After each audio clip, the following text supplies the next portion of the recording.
And आज अपन discuss करेंगे क्वाड्रेटिक अपॉन क्वाड्रेटिक। ठीक है कि नहीं? लिख लो यार, एफ एक्स इक्वल टू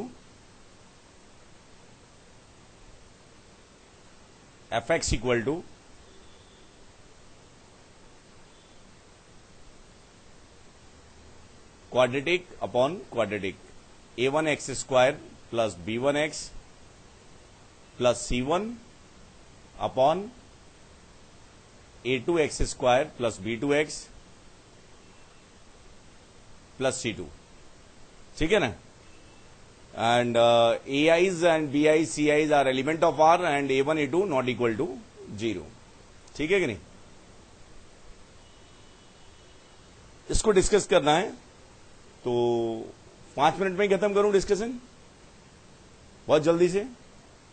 ये सब आता है आपको, एक अप्रोच से बताता हूं, बहुत जल्दी समझ में आ जाएगा, दूसरी से भी इंडिपेंडेंटली भी कर लेंगे। ध्यान से देखना, बस मैनिपुलेट कर रहा हूं मैंने क्या किया, कंसंट्रेट करिए।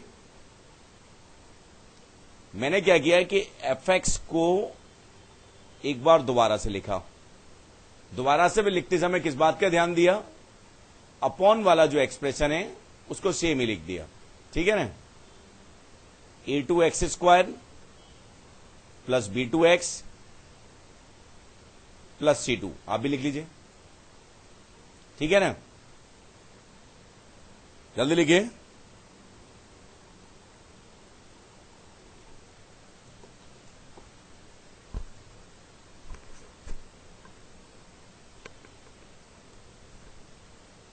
लिख लिया क्या?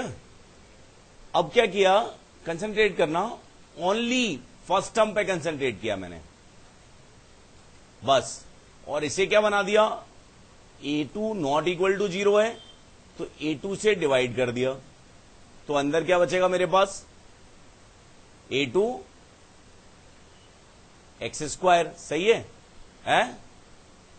डिवाइड करने का बहुत आसान तरीका सिखा रहा हूं मैं आपको। उसके बाद मैंने क्या किया कि जो नीचे था a2 x स्क्वायर के साथ क्या है, b2x प्लस c2, उनको ऐड कर दिया, b2x प्लस c2।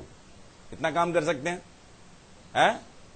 अब हुआ क्या, तो अल्टीमेटली क्या हुआ, ये a1 x स्क्वायर बना, तो एक्स्ट्रा क्या आ गया मेरे पास, क्या सब्ट्रैक्ट करना पड़ेगा, a1 अपॉन a2, ये सब्ट्रैक्ट भी करना पड़ेगा, b2x प्लस c2 ये करना पड़ेगा कि नहीं है?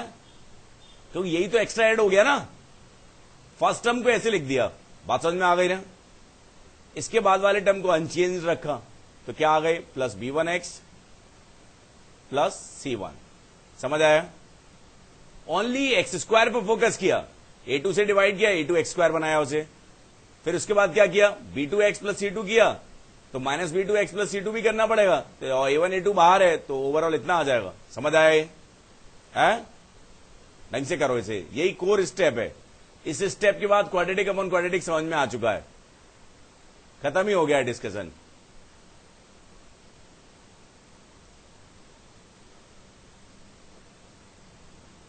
ध्यान से देखना, मैं ये क्यों कह रहा हूं कि डिस्कशन खत्म हो गया। देखिए कैसे, जब मैं इससे जैसे a plus C upon D कितना होता है, a upon D plus C upon D, तो मैं दिस अपॉन दिस करूंगा तो मेरे पास क्या आ जाएगा, a1 upon a2, 1 upon a2 x square plus b2x plus c2। ये आएगा ना? ये आएगा कि नहीं नहीं आएगा? Yes, okay, good. इसके अलावा ये नहीं आएगा भाई साहब, आपने मुझसे जल्दी में गलती करवा दी। a2 x square plus b2 x plus c2 तो कैंसिल हो जाएगा ना, तो ओनली क्या बचेगा, a1 अपॉन a2। समझ गए? अब की बार क्या आएगा, बहुत उसे ध्यान से देखना, कितना आएगा, प्लस लिख देता हूं, कोई बात नहीं है, b1x plus c1 minus a1 upon a2 b2x minus a1 c2 upon a2। ठीक है? Upon a2 x square plus b2x plus c2। कुछ समझ आया? सब कुछ खत्म हो चुका है। कैसे खत्म हुआ? ये क्या आ गया? ये तो कांस्टेंट, क्या है ये? कांस्टेंट है और कांस्टेंट है और लीनियर अपॉन लीनियर आपको आता है, लीनियर अपॉन क्वाड्रेटिक, ये क्या बन गया? तो इसका मतलब क्या हुआ? हर क्वाड्रेटिक अपॉन क्वाड्रेटिक किस में चेंज हो जाएगा? निश्चित तौर पे लीनियर अपॉन क्वाड्रेटिक में। And you know linear upon quadratic properly, तो कोई टेंशन वाली बात नहीं है। बात है,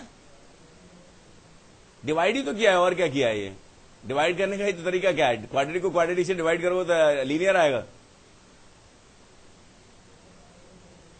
तो भी ये ऊपर वाला टर्म ऐसे ही आएगा ना। ये ज्यादा आसान है डिवाइड करने का तरीका। डायरेक्टली हमने क्या किया? a1 अपॉन a2 करके a2x² आ गया, नीचे वाला टर्म क्रिएट कर दिया, डिवाइड हो गया, खत्म हो गया। समझ गए ना? तो इसका मतलब क्या हुआ कि हर quadratic upon quadratic, quadratic upon quadratic बहुत इंपॉर्टेंट चीज है, आती रहती है प्रॉब्लम्स, इसलिए डिटेल में बताया जा रहा है आपको। बात समझ में आ रही है कि नहीं? तो हर क्वाड्रेटिक, इससे रिलेटेड लोगों को बस बहुत कम चीजें मालूम होती हैं। रेंज कैसे निकालेंगे? y मल्टीप्लाई कर दो, क्रॉस मल्टीप्लाई कर दो, x रियल है, d greater than equal to 0 apply कर दो, रेंज आ जाएगी। लेकिन x की जगह sin x आ जाए तो हालत खराब हो जाएगी, रेंज होगा नहीं, फिर तो ग्राफ से ही जाना पड़ेगा। समझ गए ना?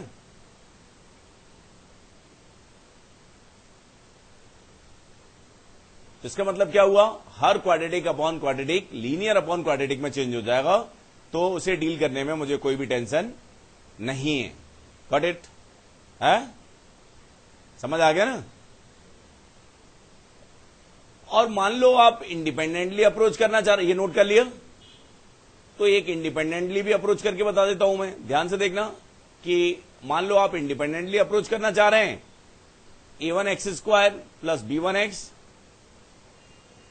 Plus c1 upon a2x² plus b2x plus c2। तो लिमिट का जो कंसेप्ट मैंने आपको याद करवाया है, पॉलिनोमियल अपॉन पॉलिनोमियल, उसमें क्या होगा? है?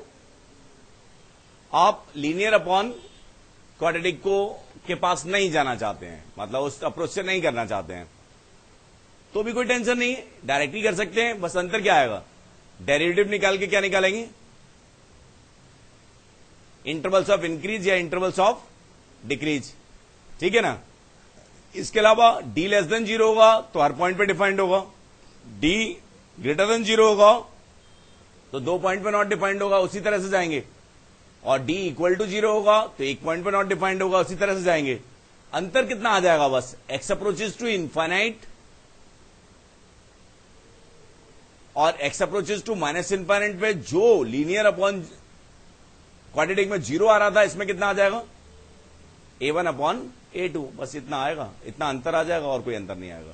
तो उसे हम इन तीन चीजों पर ध्यान रख के डायरेक्टली भी अप्रोच कर सकते हैं कि limit x approaches to infinite पे a1 upon a2, minus infinite पे a1 अपॉन a2, और डेरिवेटिव निकाल के इंटरवल्स ऑफ इंक्रीज और डिक्रीज निकालें, और इसके बाद हम इसे प्रॉब्लम को अप्रोच करें। ऐसे भी नोट कर लो शॉर्ट में। समझ गए ना? d अगर ग्रेटर देन